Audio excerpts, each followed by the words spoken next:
तैयारी है। बाध्यता 40% की जो बाध्यता रखी गई है, लंबे समय से डिमांड चल रही है और आप सभी सरकार नहीं मानेगी, सरकार को झुकाएंगे। सरकार हमको एक बात पे डराती है, मुकदमे ठोक देंगे, मुकदमे ठोक देंगे। एक बात ये कान करके सुन ले कि हमारे पूर्वज मरने से नहीं डरे थे तो हम मुकदमे से डरने वाले नहीं है। इन्हीं शब्दों के साथ धन्यवाद, आभार, जय जोहार। करता है तो उसको भी कानून की भाषा हम सिखाते हैं, सिखाएंगे, क्योंकि कानून के नाम से ये हमको डराने की कोशिश करते, हर वक्त डराने की कोशिश करते, हमारे गरीब भाइयों को डराने की कोशिश करते। इसलिए चिंता नहीं करनी है। इन्हीं शब्दों के साथ सभी साथी कुछ वक्ता रहे, सुनना है। और बीच वाला पंडाल इसलिए खुला रखा था क्योंकि बीच में भीड़ ज्यादा होती है। आगे इसलिए खुला रखा था कि आगे यहाँ पर हमारे नेता सब बैठते, थोड़ी आज गर्मी लगेगी, थोड़ा ठीक रहेगा, यूं करके खुला रखा है। तो बड़े बुजुर्गों के लिए रखा है ये हमारे महिला और बड़े बुजुर्गों के लिए रखा है।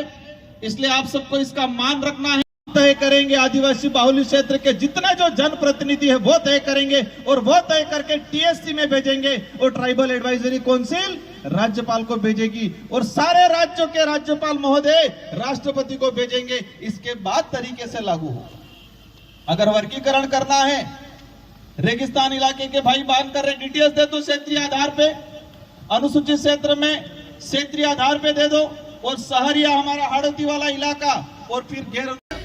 मेरे भाई आप सभी का मैं अनुसूचित क्षेत्र आरक्षण मोर्चा का प्रदेश संयोजक आप सबों का इस मंच के माध्यम से तहे दिल से इस प्रांगण में स्वागत करता हूं और इस रैली को, इस कार्यक्रम को सफल बनाने के लिए। और कलेक्टर जहां धरना आंदोलन चलता वहां आ जाते हैं। यहाँ वाला कहाँ गया है वही पता करो। वो हमको भी पता है, आज रविवार है, पर बेटा तुम्हारी ड्यूटी भी 24 घंटे है। इसलिए अगली बार ध्यान रखें राजस्थान की सरकार के अंदर काम करने वाले प्रशासनिक अधिकारी कि जब भी आदिवासी लोग आए, रैली करें, ज्ञापन, धरना, सबसे बड़े अधिकारी को यहाँ पहुंचना चाहिए मौके पे। क्यों? क्योंकि हम लोग केवल आदिवासी नहीं है, आदिवासी तो है ही है। 5 जनवरी 2011 सुप्रीम कोर्ट ने कहा था कि ये जो भील लोग हैं ये इस देश फरी वळजो और आगे जो बात થઈ રહી है गामे काम फिरवी देजो। और अब वाला टाइम में जिस तरह से 5 जनवरी 2011 को सुप्रीम कोर्ट ने जजमेंट दिया कि आदिवासी इस देश का मालिक है, टेरिटरी केमने अवाज के इन पछाड़ी कारण है कि वने जानवरों ने भी खबर है कि अगर बीजू जानवर आवेगा तो मार रवाड़ो लइएगा, खवाड़ो लइएगा। इसी तरह से आदिवासी समाज की भी एक व्यवस्था बनी हुई थी कि वना ने पूछा बगैर बीजो जात वालों बीजो वना गांव में नहीं आ सकते। तो इधर मारा भाइयों, मारा पिता, क्षेत्र आरक्षण मोर्चा का निर्माण मनगढ़ंत या रात में सपने में नहीं किया गया है।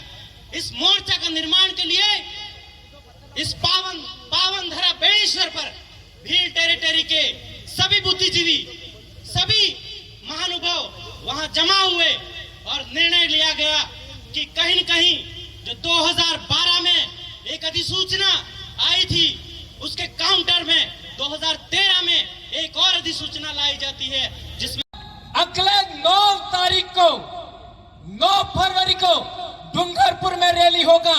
उसमें आप सबको सादर आमंत्रण है दोस्तों। इसके बाद उदयपुर प्रतापगढ़ में भी रैली होगी। तो मैं बताना चाहता था कि हमारा ये जो पर्चा बनाया गया है उस पर्चे के अंदर और एक दूसरे महासचिव कांतिभाई रोध थे 2012 में, ये बात भी हमको जानना समझना होगा।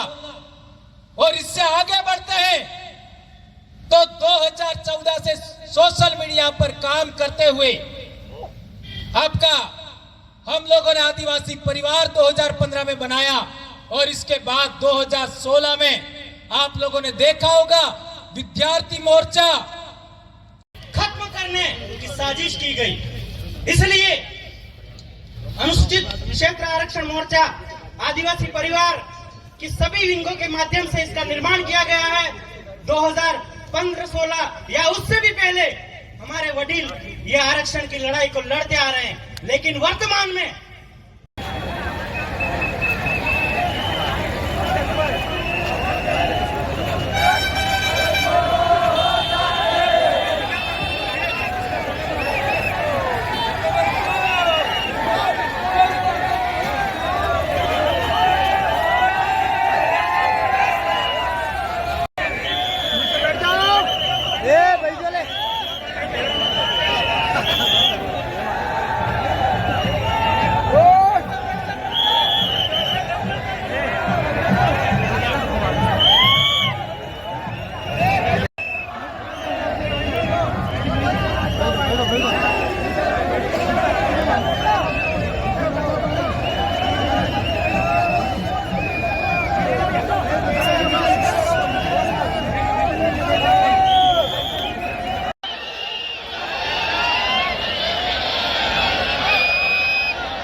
कैसे बटेगा, किस तरह से होगा? ये इंप्लीमेंट, उनको रिजर्वेशन देना उद्देश्य नहीं है, उनको आपस में लड़ाना मेन उद्देश्य है। हम चाहते हैं कैटेगरीज वाइज किया जाए, कोटे में कोटा किया जाए, क्षेत्र के आधार पर कर दिया जाए। हम भी चाहते हैं उदयपुर डूंगरपुर का बांसवाड़ा गरीब बच्चा एसडीएम बने, तो क्षेत्रीय आधार पर किया जाए। अनुसूचित क्षेत्र का अलग हो जाए, डीटीएस ये रेगिस्तान इलाके के ट्राइबल मांग रहे वो अलग हो जाए, गैर अनुसूचित क्षेत्र का अलग हो जाए, और सहरिया का 2019 में शायद कर रखा है, वहां पर सहरिया को अलग से रिजर्वेशन पॉलिसी दे रखी है। तो हम ये 4 भागों में, राजस्थान के अंदर जो मेन रिजर्वेशन प्रशासनिक सेवा में जो मिल रहा है उसको 4 भागों में डिवाइडेशन किया जाए। अनुसूचित क्षेत्र का रिजर्वेशन पॉलिसी है तो जो संविधान की मूल भावना के अकॉर्डिंग इसको लागू किया जाए, ये मूल लड़ाई है हमारी। दूसरा नंबर पे हमारा जो पानी का इशू है, 1966 में तत्कालीन मुख्यमंत्री मोहनलाल सुखाड़िया जी थे और गुजरात में पाटिल करके मुख्यमंत्री जी थे। माही डैम बनाया, लोग हमारे विस्थापित हुए या प्रताड़ित हुए, आज भी उन लोगों को मुआवजा नहीं मिला है, और 40 टीएमसी पानी गुजरात उपयोग कर रहा है। करना बनाया, करना के लोग विस्थापित हुए, बांसवाड़ा डूंगरपुर के लोग 100% पानी गुजरात उपयोग कर रहा है। उस समय समझौता हुआ, उस समय यहाँ का लोग जागरूक थे नहीं, इस चीज को समझ नहीं पाए। तो ये समझौतों के अकॉर्डिंग इस बात को मैंने प्रधानमंत्री जी को भी समझाया है। तो ये लोग इस बात को लेकर आंदोलन कर रहे हैं। आप सरकार बैठी है डबल इंजन की, गुजरात में भी आपकी सरकार है। इन समस्त इशुओं को लेके एक भी चीज में कोटे में कोटा हो जाता है तो रोस्टर प्रणाली किस आधार पर लागू होगी? क्योंकि रोस्टर प्रणाली में 12 से 13 सीटें आना अनिवार्य है। अब कोटे में कोटा हो जाएगा, वो सीटें आएगी नहीं, रोस्टर प्रणाली लागू ही नहीं होगी। तो ये समस्त इशुओं को लेके और पिछले 2013 से लगा के आज तक की जितनी जो भर्तियां हुई है, इन भर्तियों की स्टडी करते हैं तो यहाँ के ट्राइबल के बच्चों को नुकसान हुआ है। एक चीज है ईडब्ल्यूएस सरकार कह रही है, मैंने क्वेश्चन पूछा, सरकार ने जवाब दिया ईडब्ल्यूएस लागू नहीं है। पिछले 2 भर्तियों के अंदर ईडब्ल्यूएस दिया गया। ईडब्ल्यूएस के लिए अलग से राज्यपाल महोदय द्वारा कोई अधिसूचना जारी नहीं किया, मतलब अंधा कानून चला रहे हैं यहाँ पर। पैसा एक्ट का हमारा जो डाल रखा है, अब ये जितने जो जमीन है, माही कैनाल, हम भी चाहते हैं पानी पहुंचे।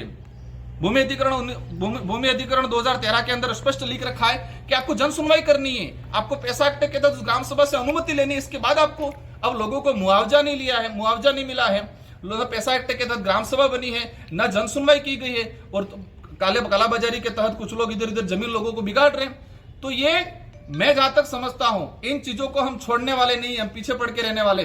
जो भी अधिकारी है, जो भी वो अगर कानून की अवहेलना, पैसा एक्ट सबके लिए लागू, पैसा एक्ट की अवहेलना करते हैं अधिकारी, तो उनके खिलाफ भी कार्रवाई की जाएगी। आज अनुसूचित क्षेत्र के अंदर जो आरक्षण को लेके विशेषकर मेन जो आज सभा और रैली का आयोजन था, रिजर्वेशन जो पॉलिसी है उसको लेके था, और जिस तरह से अनुसूचित क्षेत्र में संवैधानिक प्रावधानों को नजरअंदाज किया जा रहा है, इन सारे समस्त इशुओं को लेके हमारे 31 सूत्री मांगे थी। इन सारे मांगों को लेके हमने ज्ञापन रैली किया गया है। इसमें बड़ा जो मुद्दा था रिजर्वेशन पे था। रिजर्वेशन पे एक सबसे बड़ी समस्या ये आ रही है कि हमारे रिजर्व कैटेगरी एसटी हो या एससी हो या ओबीसी हो, जो भी हो, लेकिन अनुसूचित क्षेत्र का रिजर्वेशन पॉलिसी अलग तरीके बनी हुई है। संवैधानिक अनुच्छेद 244(1) 5वीं अनुसूची के तहत सारा आइडेंटिफाई किया गया है कि शेड्यूल एरिया में रिजर्वेशन पॉलिसी किस तरह से रहेगी। अब सुप्रीम कोर्ट का एक जजमेंट आया है, उसमें कैटेगरी वाइज मतलब कोटे में कोटा का जो आया है और उसको लेके पूरे देश के अंदर माहौल बना हुआ है। अलग अलग तर्क निकाले जा रहे हैं। कुछ लोग सत्ताधारी लोग, मैं एज ए पार्लियामेंट मेंबर हूं और उसी दौरान प्रधानमंत्री जी ने स्वयं ने कह दिया कि इसको हम लागू नहीं कराएंगे। कुछ यहाँ पर अलग स्टेटों में 2-3 स्टेटों में कुछ लागू किया गया। इसके अंदर क्रिमिनल का भी फैसला आया। तो एज ए प्रधानमंत्री जी ने भी क्रिमिनल के कहा, सारे जो सांसद मिलने गए थे उनको कहा कि हम लागू नहीं करेंगे। उधर कुछ और बोल रहे हैं, धरातल पे बीजेपी का कार्यकर्ता कुछ और बोल रहा है। धरातल पे जिस तरह से आज अनुसूचित क्षेत्र के अंदर जो लोग आरक्षण विरोधी जो नीतियां लाए या जाने अनजाने में या उनके कोई पर्सनल इंटरेस्ट की वजह से जिस तरह से 2013 की अधिसूचना जारी की, शेड्यूल एरिया के अंदर एक शेड्यूल एरिया और नॉन शेड्यूल एरिया के प्रावधान अलग अलग हैं। इनको समझ में कई अधिकारियों को भी नहीं आ रहा है, कई जनप्रतिनिधियों को भी नहीं आ रहा है। तो शेड्यूल एरिया के अंदर राज्यपाल महोदय द्वारा 2013 के अंदर एक अधिसूचना जारी की गई। उसमें 45% ST, 5% SC, उसको लेके हाईकोर्ट में बंधा गया और वो अधिसूचना निरस्त हो गई। 2016 में एजिटिस अधिसूचना वापस लागू की और वही उस अधिसूचना को लेके भी हमने कई बार चैलेंज किया। तो अक्टूबर 2019 में एक नई अधिसूचना आई। उस अधिसूचना के आधार पे वर्तमान में भर्तियां हो रही है।